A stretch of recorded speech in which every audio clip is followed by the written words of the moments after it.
Hello friends, welcome back again. आजचा विषय थोडा सिरियस आहे, कारण सध्या आपण असं बघतोय की बिबट्या आणि नाशिक हे जणू समीकरणच झाले आहे. कारण आठवडा उलटत नाही तोपर्यंत शहरालगत असणाऱ्या भागात बिबट्याचं दर्शन आजकाल होत आहे. त्यामुळे परिसरातील नागरिकांमध्ये भीतीचं वातावरण निर्माण झालेलं आहे. तर सगळ्यात पहिले जर आपण विचार केला की नेमकं बिबट्याची संख्या का वाढते, तर त्याचा आन्सर आपणच आहोत. कारण मानवाने दिवसेंदिवस जंगलात जे अतिक्रमण केलं आहे, त्यामुळे जंगली प्राण्यांना त्यांचा जो नैसर्गिक अधिवास आहे तो पूर्णपणे नष्ट होत आहे आणि त्यामुळे त्यांना मानवी वस्तीत प्रवेश करून आपलं भक्ष्य शोधावं लागतं आहे. सो त्यामुळे मेजरली आपल्याला सध्या बिबट्याचे दर्शन व्हायला लागलेत आणि नाशिकमध्ये तर खूपच कॉमन झालेलं आहे. सो त्या केसमध्ये आपण काय करू शकतो त्यावर मला वाटलं की आपण एक व्हिडिओ बनवला पाहिजे. सो परिसरातील नागरिकांमध्ये जर भीतीचं वातावरण निर्माण झालेलं तर आहेच. बरं, बिबट्या फक्त दर्शनच देत नाही आहे, तर हल्ला देखील करतो आहे आणि हल्ल्याच्या घटनाही अनेक घडल्या आहेत. त्यामुळे नागरिकांमध्ये अजून जास्त भीतीचं वातावरण निर्माण झालं आहे.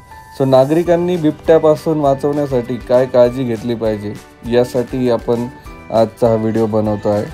सो सगळ्यात पहिले आपण बोलू की शहरामध्ये अचानक जर तुमच्या समोर बिबट्या आला तर तुम्ही काय केलं पाहिजे. तर सगळ्यात पहिले तर आहे त्या जागेवर स्थिर उभं राहायला पाहिजे, म्हणजे त्याला जाणीव नाही होऊ द्यायची की आपण मूवमेंट करतोय असं, आणि त्याच्याकडे सावधगिरीने बघत राहायला पाहिजे.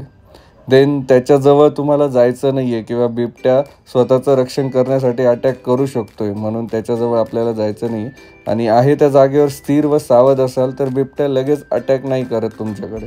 आणि बिबट्या घुरघुर आवाज करून तुम्हाला घाबरवण्याचा प्रयत्न करेल, मात्र तुम्ही एका जागेवर शांत आणि सावध उभे राहा. कारण तो त्याच्या हाईटपेक्षा जास्त जो उंच प्राणी असतो त्याच्यावर तो अटॅक नाही करत. तो फक्त त्याच्या हाईटपेक्षा कमी उंच प्राण्यांवरच अटॅक करत असतो. हे तर झालं शहरी भागातील लोकांसाठी. ग्रामीण भागातील लोकांनी काय केलं पाहिजे. सो आपल्या घरापासून 20 ते 25 फूट अंतरावर पिकांची लागवड करायला पाहिजे आणि शेतात घराजवळ पुरेसा उजेड असला पाहिजे आणि घराला जितकं मोठं कंपाऊंड करता येईल तितकं करायचं. देन घराच्या बाहेर पाळीव कुत्रे बांधून न ठेवणे, कारण कुत्र्याच्या वासाने बिबट्या घराकडे येतो. मोकळे कुत्रे प्रतिकार करू शकतात, मात्र बांधलेले कुत्रे प्रतिकार नाही करू शकत, त्याला शिकार करणं सोपं होऊन जातं. देन जनावरे जे आहेत ते गोठ्यात बंदिस्त ठेवायला पाहिजे आणि लहान मुलांची अधिक काळजी घ्यायला पाहिजे. शेतात लहान मुलांना घेऊन जाऊ नका आणि बाहेर जाताना हातात काठी ठेवावी, काठीला घुंगरू बांधावे जेणेकरून बिबट्या पळून जाऊ शकतो. सो बेसिकली बिबट्याचं जे आवडतं खाणं म्हणजे कुत्रे, आणि कुत्रे हे मानवी वस्तीत जास्त आढळतात, त्यामुळेच बिबट्याचा वावर हा त्या परिसरात अधिक वाढतो. मात्र बिबट्या जर मानवी वस्तीत शिरला तर नागरिक त्याला बघण्यासाठी गर्दी करतात आणि त्यामुळे देखील तो हल्ला करू शकतो. सो आपल्यालाच आपली काळजी घ्यायची आहे आणि बिबट्यापासून आपलं संरक्षण आपल्याला करायचं आहे.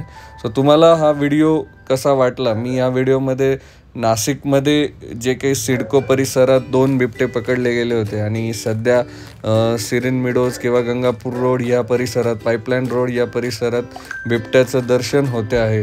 म्हणजे CCTVमध्ये फुटेजमध्ये अजूनही तो बिबट्या जेरबंद नाही झालेला आहे. सो आपल्यालाच आपली काळजी घ्यायची आहे आणि रात्री बाहेर निघताना काळजी घ्यायची आहे. आणि जर बाय एनी चान्स समोर आलाच तर मी तुम्हाला सांगितलेल्या ज्या उपाययोजना आहेत त्या तुम्ही इम्प्लिमेंट करू शकतायत. सो तुम्हाला हा व्हिडिओ कसा वाटला मला नक्की कमेंट बॉक्समध्ये सांगा आणि अशाच व्हिडिओसाठी फॉलो करा, लाईक करा, सबस्क्राईब करा. Thank you so much.